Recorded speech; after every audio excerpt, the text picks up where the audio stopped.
Hey guys, welcome back from spring break. I hope you had as decent a spring break as you can, considering the circumstances. And yeah, some developments since last I made one of these videos. Development number one is that we will not be coming back to school this year. So despite that, however, we will be continuing school till the end of the year. We will continue to prepare for the AP test, which you guys will be taking at home, and we'll continue to first finish this book and then move on to do some other things for the rest of the year. That does mean that there are probably some changes that are coming up in terms of uh, getting credit for the class, not just for this class, but for all of your classes. What does that mean for grades and all of that? So, as I'm sure you're already doing, just make sure that you are just paying attention and listening to the ever-changing situation and guidelines so that you make sure that we end the year as positively as possible while staying healthy and safe and sane. Since we know this now, and since the AP test is drawing nearer. And I've had an opportunity now to learn a little bit more. It's still wishy-washy. I don't know exactly what the test is going to look like. It's going to be short answer stuff.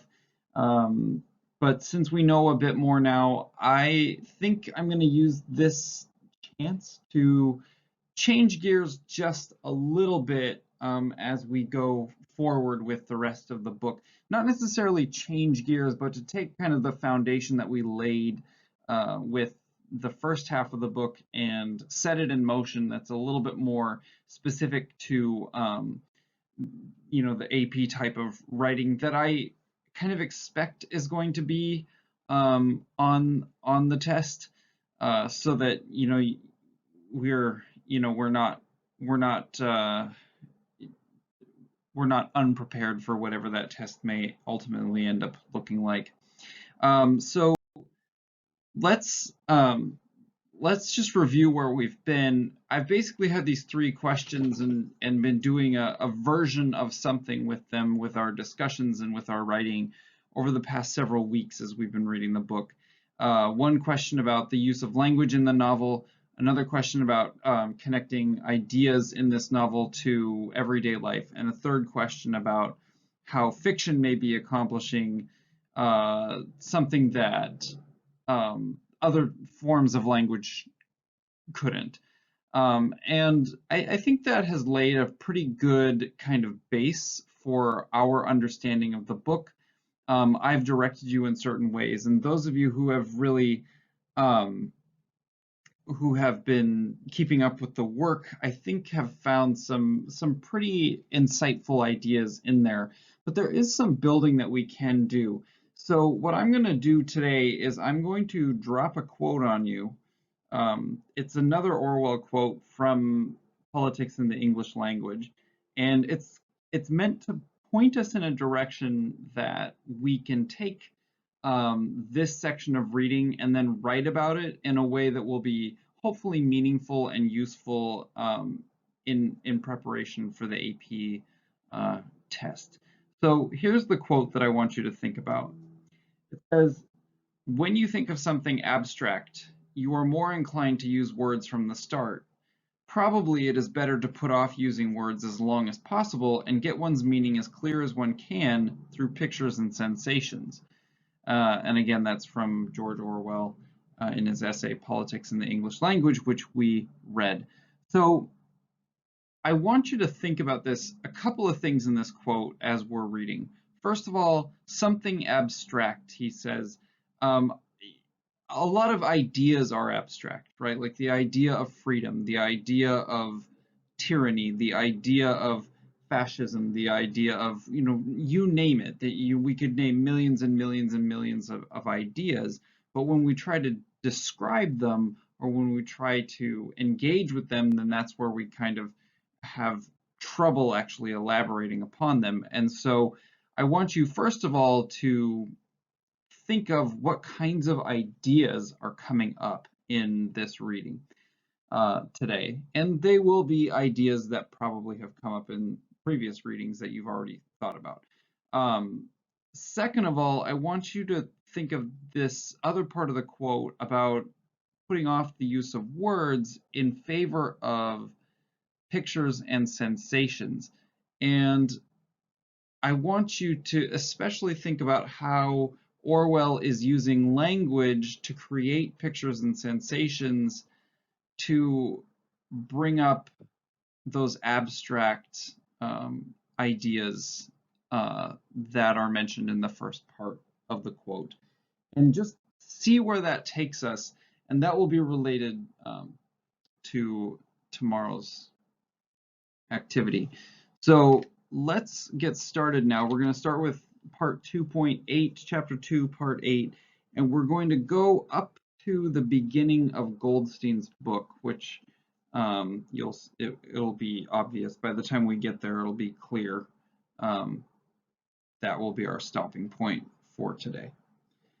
Give me just a second. I have to stop the dog from doing something. Bowser, stop it. Don't do that. All right, here we go. Chapter 2, Part 8. They had done it. They had won it at last. The room they were standing in was long-shaped and softly lit. The telescreen was dimmed to a low murmur. The richness of the dark blue carpet gave one the impression of treading on velvet. At the far end of the room, O'Brien was sitting at a table under a green-shaded lamp with a mass of papers on either side of him. He had not bothered to look up when the servant showed Julia and Winston in. Winston's heart was thumping so hard that he doubted whether he would be able to speak. They had done it. They had done it at last, was all he could think. It had been a rash act to come here at all, and sheer folly to arrive together, though it was true that they had come by different routes, and only met on O'Brien's doorstep. But merely to walk into such a place needed an effort of the nerve. It was only on very rare occasions that one saw inside the dwelling places of the inner party, or even penetrated into the quarter of the town where they lived. The whole atmosphere of the huge block of flats, the richness and spaciousness of everything, the unfamiliar smells of good food and good tobacco, the silent and incredibly rapid lifts sliding up and down, the white-jacketed servants hurrying to and fro, everything was intimidating. Although he had a good pretext for coming here, he was haunted at every step by the fear that a black-uniformed guard would suddenly appear from around the corner, demand his papers, and order him to get out. O'Brien's servant, however, had admitted the two of them without demur. He was a small, dark-haired man in a white jacket with a diamond-shaped, completely expressionless face, which might have been that of a Chinese. The passage down which he led them was softly carpeted, with cream-papered walls and white wainscoting, all exquisitely clean. That too was intimidating. Winston could not remember ever to have seen a passageway whose walls were not grimy from the contact of human bodies. I'm going to stop there and just mention, that pictures and sensations right now, like so many pictures and sensations of this place, that they are, now that they're in O'Brien's home.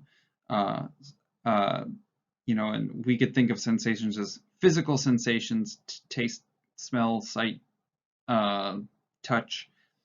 I missed one. Taste, smell, sight, touch, hearing. We could think of them as that, but also emotional sensations as well.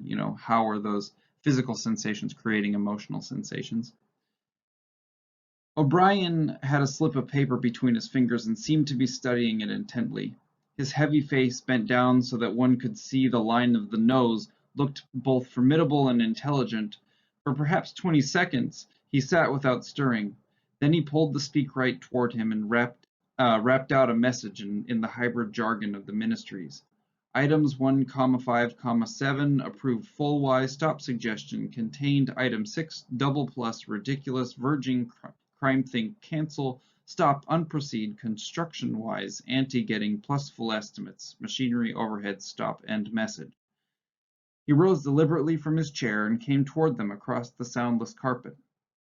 A little of the official atmosphere seemed to have fallen away from him with the newspeak words, but his expression was grimmer than usual, as though he were not pleased at being disturbed. The terror that Winston already felt was suddenly shot through by a streak of ordinary embarrassment. It seemed to him quite possible that he had simply made a stupid mistake. For what evidence had he in reality that O'Brien was any kind of political conspirator? Nothing but a flash of the eyes and a single equivocal mark. Beyond that, only his own secret imaginings, founded on a dream. He could not even fall back on the pretense that he had come to borrow the dictionary, because in that case Julia's presence was impossible to explain. As O'Brien passed the telescreen, a thought seemed to strike him. He stopped, turned aside, and pressed a switch on the wall. There was a sharp snap. The voice had stopped. Julia uttered a tiny sound, a sort of squeak of surprise. Even in the midst of his panic, Winston was too much taken aback to be able to hold his tongue. "You can turn it off," he said. "Yes," said O'Brien, "we can turn it off. We have that privilege." He was opposite them now. His solid form towered over the pair of them, and the expression on his face was still indecipherable. He was waiting, somewhat sternly, for Winston to speak, but about what? Even now it was quite conceivable that he was simply a busy man wondering irritably why he had been interrupted. Nobody spoke. After the stopping of the telescreen, the room seemed deadly silent. The seconds marched past, enormous. With difficulty Winston continued to keep his eyes fixed on O'Brien's. Then suddenly the grim face broke down into what might have been the beginnings of a smile. With his characteristic gesture, O'Brien resettled his spectacles on his nose. "Shall I say it, or will you?" he said. "I will say it," said Winston promptly. "That thing is really turned off?" "Yes, everything is turned off. We are alone. We have come here because—" He paused, realizing for the first time the vagueness of his own motives.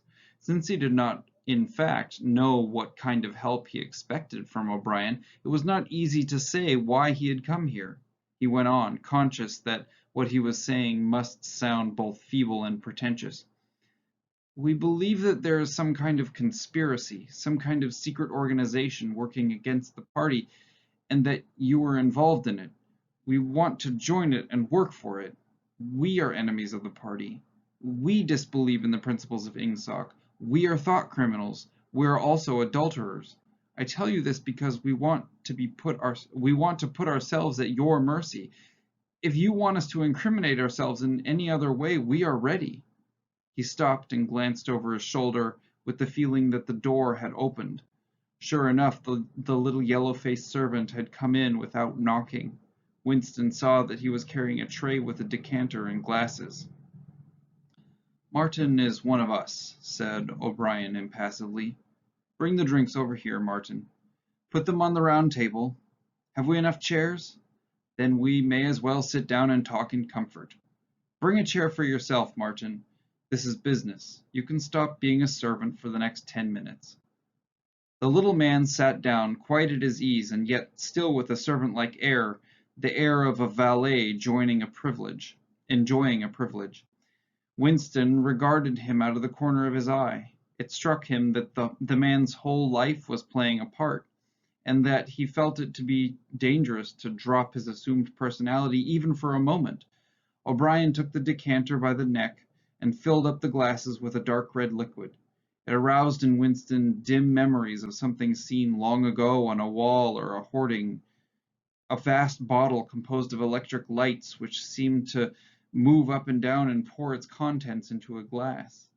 Seen from the top, the stuff looked almost black, but in the decanter it gleamed like a ruby. It had a sour, sweet smell. He saw Julia pick up her glass and sniff at it with frank curiosity. "It's called wine," said O'Brien with a faint smile. "You will have read about it in books, no doubt. Not much of it gets to the outer party, I'm afraid." His face grew solemn again, and he raised his glass. "I think it is fitting that we should, begin by drinking a health to our leader, to Emmanuel Goldstein." Winston took up his glass with a certain eagerness. Wine was a thing he had read about and dreamed about. Like the glass paperweight or Mr. Charrington's half-remembered rhymes, it belonged to the vanished romantic past, the olden time as he liked to call it in his secret thoughts. For some reason he had always thought of wine as having an intensely sweet taste, like that of blackberry jam, and an immediate intoxicating effect. Actually, when he came to swallow it, the stuff was distinctly disappointing. The truth was that after years of gin drinking, he could barely taste it. He set down the empty glass.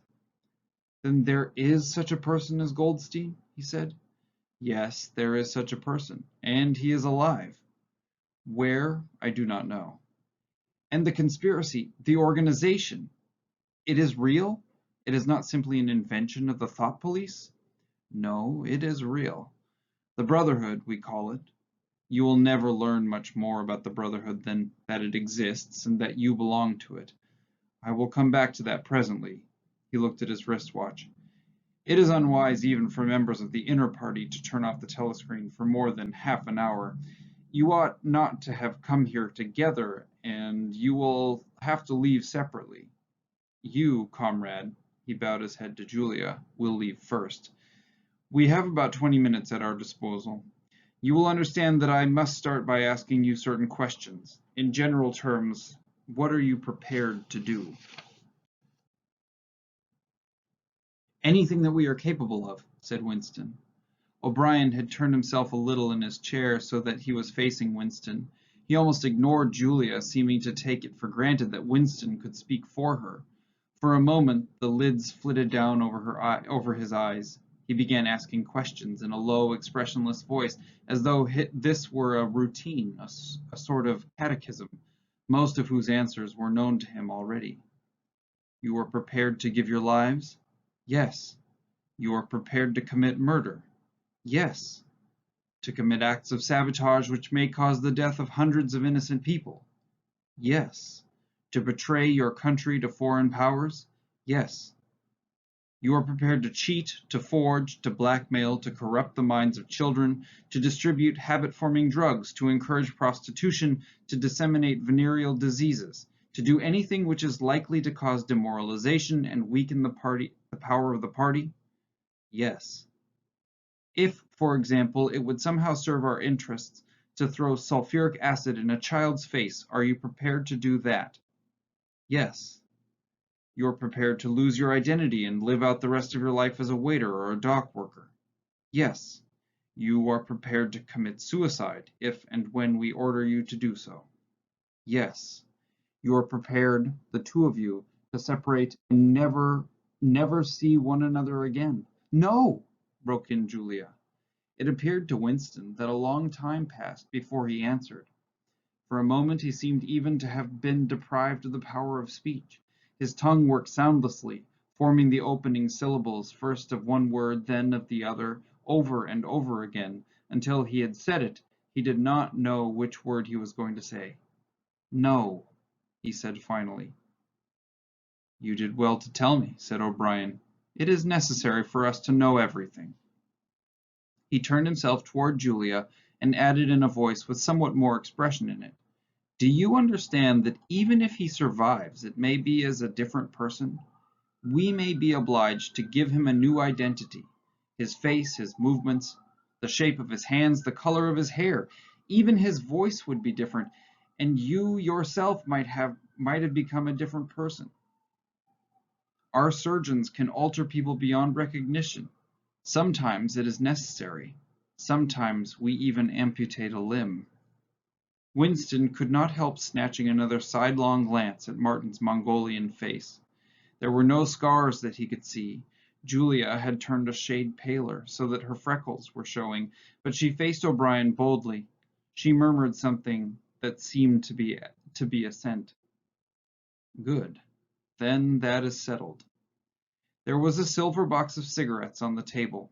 With a rather absent-minded air, O'Brien pushed them toward the others, took one himself, then stood up and began to pace slowly to and fro, as though he could think better standing. They were very good cigarettes, very thick and well packed, with an unfamiliar silkiness in the paper. O'Brien looked at his wristwatch again. "You had better go back to your pantry, Martin," he said. "I shall switch on in a quarter of an hour. Take a good look at these comrades' faces before you go. You will be seeing them again. I may not." Exactly as they had done at the front door, the little man's dark eyes flickered over their faces. There was not a trace of friendliness in his manner. He was memorizing their appearance, but he felt no interest in them, or appeared to feel none. It occurred to Winston that a synthetic face was perhaps incapable of changing its expression. Without speaking or giving any kind of salutation, Martin went out, closing the door silently behind him. O'Brien was strolling up and down, one hand in the pocket of his black overalls, the other holding a cigarette. "You understand," he said, "that you will be fighting in the dark. You will always be in the dark. You will receive orders and you will obey them without knowing why. Later I shall send you a book from which you will learn the true nature of the society we live in and the strategy by which we shall destroy it. When you have read the book, you will be full members of the Brotherhood. But between the general aims that we are fighting for and the immediate tasks of the moment, you will never know anything. I tell you that the Brotherhood exists, but I cannot tell you whether it numbers 100 members or 10 million. From your personal knowledge, you will never be able to say that it numbers even as many as a dozen. You will have 3 or 4 contacts, who will be renewed from time to time as they disappear. As this was your first contact, it will be preserved. When you receive orders, they will come from me. If we find it necessary to communicate with you, it will be through Martin. When you are finally caught, you will confess. That is unavoidable. But you will have very little to confess other than your own actions. You will not be able to betray more than a handful of unimportant people. Probably you will not even betray me. By that time, I may be dead, or I shall have become a different person with a different face. He continued to move to and fro over the soft carpet. In spite of the bulkiness of his body, there was a remarkable grace in his movements. It came out even in the gesture with which he thrust a hand into his pocket, or manipulated a cigarette. More even than of strength, he gave an impression of confidence and of an understanding tinged by irony. However much in earnest he might be, he had nothing of the single-mindedness that belongs to a fanatic. When he spoke of murder, suicide, venereal disease, amputated limbs, and altered faces, it was with a faint air of persiflage. I don't know what that word means, by the way. Look it up. I don't even know if I said it right. "This is unavoidable," his voice seemed to say. "This is what we have got to do unflinchingly. But this is not what we shall be doing when life is worth living again." A wave of admiration, almost of worship, flowed out from Winston toward O'Brien. For the moment he had forgotten the shadowy figure of Goldstein. When you looked at O'Brien's powerful shoulders and his blunt-featured face, so ugly and yet so civilized, it was impossible to believe that he could be defeated. There was no stratagem that he was not equal to, no danger that he could not foresee. Even Julia seemed to be impressed. She had let her cigarette go out and was listening intently. O'Brien went on. "You will have heard rumors of the existence of the Brotherhood. No doubt you have formed your own picture of it. You have imagined probably a huge underworld of conspirators, meeting secretly in cellars, scribbling messages on walls, recognizing one another by code words or by special movements of the hand. Nothing of the kind exists. The members of the Brotherhood have no way of recognizing one another, and it is impossible for any one member to be aware of the identity of more than a very few others. Goldstein himself, if he fell into the hands of the thought police, could not give a complete list of the members, or any information that would lead them to a complete list. No such list exists. The Brotherhood cannot be wiped out because it is not an organization in the ordinary sense. Nothing holds it together except an idea which is indestructible. You will never have anything to sustain you except the idea. You will get no comradeship and no encouragement. When finally you are caught, you will get no help. We never help our members. At most, when it is absolutely necessary that someone should be silenced, we are occasionally able to smuggle a razor blade into a prisoner's cell. You will have to get used to living without results and without hope. You will work for a while, you will be caught, you will confess, and then you will die. Those are the only results that you will ever see. There is no possibility that any perceptible change will happen within our own lifetime. We are the dead. Our only true life is in the future. We shall take part in it as handfuls of dust and splinters of bone. But how far away that future may be, there is no knowing. It might be 1,000 years. At present, nothing is possible except to extend the area of sanity little by little. We cannot act collectively. We can only spread our knowledge outwards from individual to individual, generation after generation. In the face of the thought police, there is no other way. He halted and looked for the third time at his wristwatch. It is almost time for you to leave, comrade, he said to Julia. Wait. The decanter is still half full. He filled the glasses and raised his own glass by the stem. What shall it be this time? He said, still with the same faint suggestion of irony. To the confusion of the thought police? To the death of Big Brother? To humanity? To the future? To the past, said Winston. The past is more important, agreed O'Brien gravely. They emptied their glasses, and a moment later Julia stood up to go. O'Brien took a small box from the top of the cabinet and handed her a flat white tablet, which he told her to place on her tongue. It was important, he said, not to go out smelling of wine. The lift attendants were very observant. As soon as the door had shut behind her, he appeared to forget her existence. He took another pace or two up and down, then stopped. There are details to be settled, he said. I assume that you have a hiding place of some kind? Winston explained about the room over Mr. Charrington's shop. That will do for the moment. Later we will arrange something else for you. It is important to change one's hiding place frequently. Meanwhile, I shall send you a copy of the book. Even O'Brien, Winston noticed, seemed to pronounce the words as though they were in italics. Goldstein's book, you understand, as soon as possible. It may be some days before I can get a hold of one. There are not many in existence, as you can imagine. The thought police hunts them down and destroys them almost as fast as we can produce them. It makes very little difference. The book is indestructible. If the last copy were gone, we could reproduce it almost word for word. Do you carry a briefcase to work with you? He added. As a rule, yes. What is it like? Black, very shabby, with 2 straps. Black, 2 straps, very shabby. Good.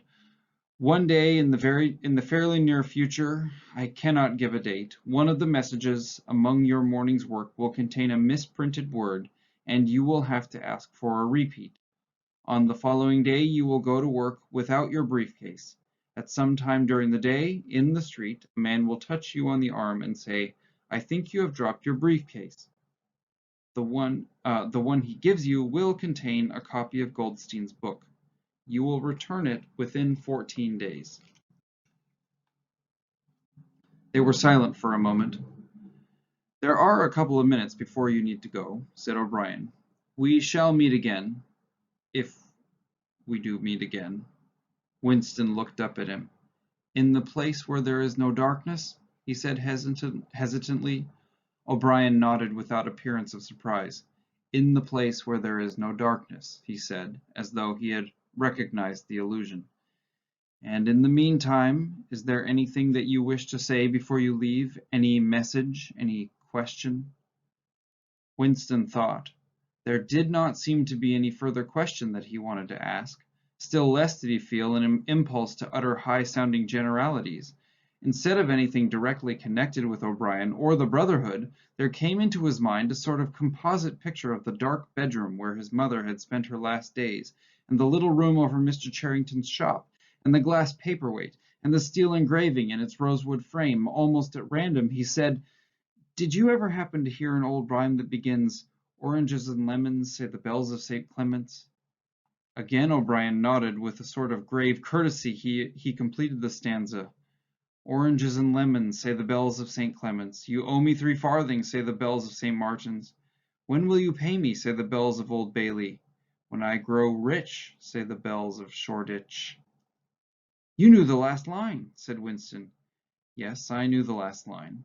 And now I'm afraid it is time for you to go. But wait. You had better let me give you one of these tablets. As Winston stood up, O'Brien held out a hand. His powerful grip crushed the bones of Winston's palm.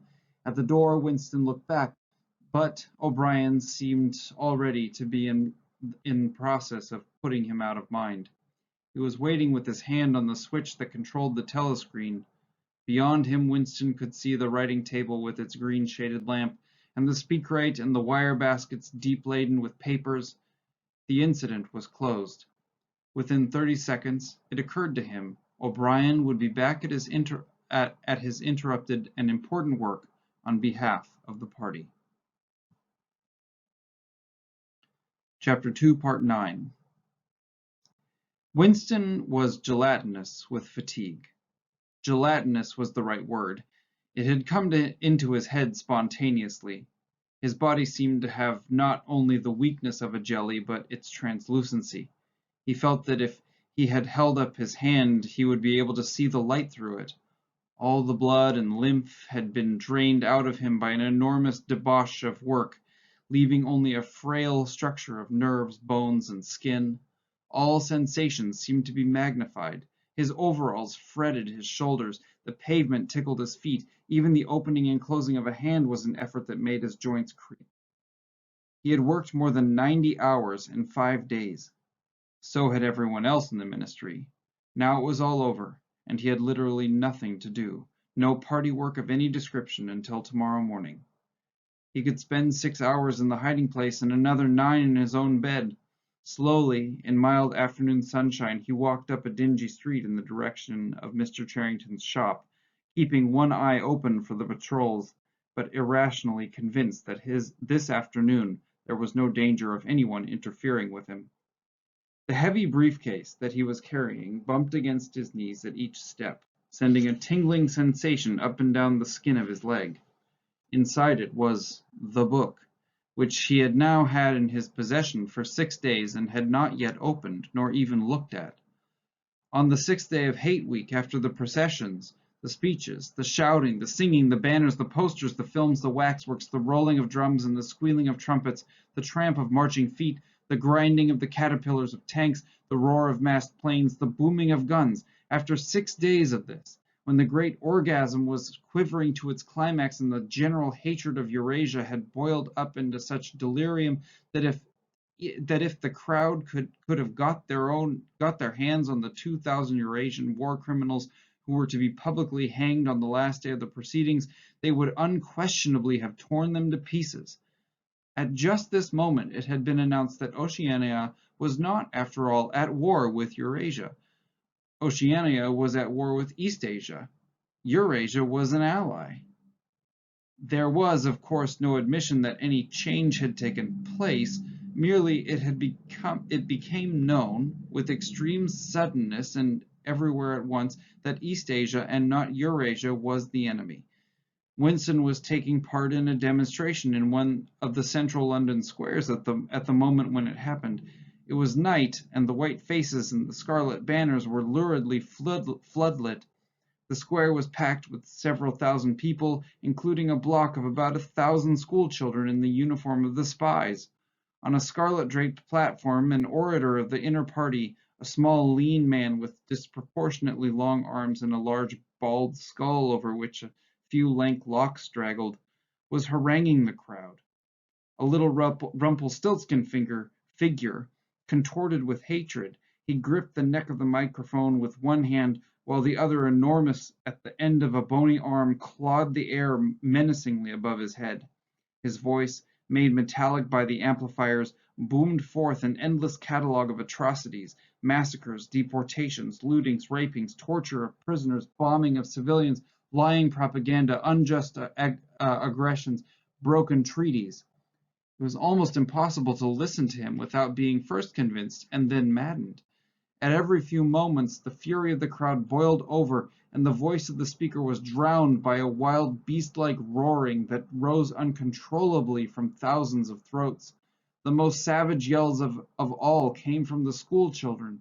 The speech had been proceeding for perhaps 20 minutes when a messenger hurried onto the platform and a scrap of paper was slipped into the speaker's hand. He unrolled it and read it without pausing in his speech. Nothing altered in his voice or manner, or in the content of what he was saying, but suddenly the names were different. Without words said, a wave of understanding rippled through the crowd. Oceania was at war with East Asia. The next moment there was a tremendous commotion. The banners and posters with which the square was decorated were all wrong. Quite half of them had the wrong faces on them. It was sabotage. The agents of Goldstein had been at work. There was a riotous interlude while posters were ripped from the walls, banners torn to shreds and trampled underfoot. The spies performed prodigies of activity in clambering over the rooftops and cutting the streamers that fluttered from the chimneys. But within 2 or 3 minutes it was all over. The orator, still gripping the neck of the microphone, his shoulders hunched forward, his free hand clawing at the air, had gone straight on with his speech. 1 minute more, and the feral roars of rage were again bursting from the crowd. The hate continued exactly as before, except that the target had been changed. The thing that impressed Winston, looking back, was that the speaker had switched from one line to the other actually in mid-sentence, not only without a pause, but without even breaking the syntax. But at the moment he had other things to preoccupy him. It was during the moment of disorder while the posters were being torn down that a man whose face he did not see had tapped him on the shoulder and said, "Excuse me, I think you've dropped your briefcase." He took the briefcase abstractedly, without speaking. He knew that it would be days before he had an opportunity to look inside it. The instant that the demonstration was over, he went straight to the Ministry of Truth, though the time was now nearly 23 hours. The entire staff of the ministry had done likewise. The orders already issuing from the telescreens recalling them to their post were hardly necessary. Oceania was at war with East Asia. Oceania had always been at war with East Asia. A large part of the political literature of the 5 years was now completely obsolete. Reports and records of all kinds, newspapers, books, pamphlets, films, soundtracks, photographs, all had to be rectified at lightning speed. Although no directive was ever issued, it was known that the chiefs of the department intended that within 1 week no reference to the war with Eurasia or the alliance with East Asia should remain in existence anywhere. The work was overwhelming, all the more so because the processes that it involved could not be called by their true names. Everyone in the records department worked 18 hours in the 24, with 2-3 hour snatches of sleep. Mattresses were brought up from the cellars and pitched all over the corridors. Meals consisted of sandwiches and victory coffee wheeled round on trolleys by attendants from the canteen. Each time that Winston broke off for one of his spells of sleep, he tried to leave his desk clear of work, and each time that he crawled back, sticky-eyed and aching, it was to find that another shower of paper cylinders had covered the desk like a snowdrift, half burying the speakwrite and overflowing onto the floor, so that the first job was always to stack them into a neat enough pile to give him room to work. What was worst of all was that the work was by no means purely mechanical. Often it was enough merely to substitute one name for another, but any detailed report of events demanded care and imagination. Even the geographical knowledge that one needed in transferring the war from one part of the world to another was considerable. By the third day his eyes ached unbearably and his spectacles needed wiping every few minutes. It was like struggling with some crushing physical task, something which one had the right to refuse and which one was nevertheless neurotically anxious to accomplish. Insofar as he had time to remember it, he was not troubled by the fact that every word he murmured into the speakwrite, every stroke of his ink pencil, was a deliberate lie. He was as anxious as anyone else in the department that the forgery should be perfect. On the morning of the 6th day the dribble of cylinders slowed down. For as much as half an hour nothing came out of the tube, then one more cylinder, then nothing. Everywhere, at about the same time, the work was easing off.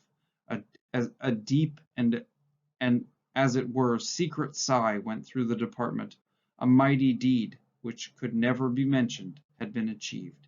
It was now impossible for any human being to prove by documentary evidence that the war with Eurasia had ever happened. At 1200, it was unexpectedly announced that all workers in the ministry were free till tomorrow morning. Winston, still carrying the briefcase containing the book, which had remained between his feet while he worked and under his body while he slept, went home, shaved himself, and almost fell asleep in his bath, although the water was barely more than tepid. With a sort of voluptuous creaking in his joints, he climbed the stair above Mr. Charrington's shop. He was tired, but not sleepy any longer. He opened the window, lit the dirty little oil stove, and put on a pan of water for coffee. Julia would arrive presently. Meanwhile, there was the book. He sat down in the sluttish armchair and undid the straps of the briefcase. A heavy black volume, amateurishly bound, with no name or title on the cover. The print also looked slightly irregular. The pages were worn at the edges and fell apart easily, as though the book had passed through many hands. The inscription on the title page ran, "The Theory and Practice of Oligarchical Collectivism," by Emmanuel Goldstein. Winston began reading. We'll stop there for today. So obviously now that there's been a giant shift in the storytelling itself, we're well into the second part of the story, I guess. The background knowledge has been laid upon us, and now we're kind of in the action of the story. So it's a good part of the story for us to also shift our gears in terms of how we're talking about it. So I want to go back now to this quote really quick. Orwell says in his essay, "When you think of something abstract, you are more inclined to use words from the start. Probably it is better to put off using words as long as possible and get one's meaning as clear as one can through pictures and sensations." So with that in mind, what I would like you to start thinking about for tomorrow's activity is this.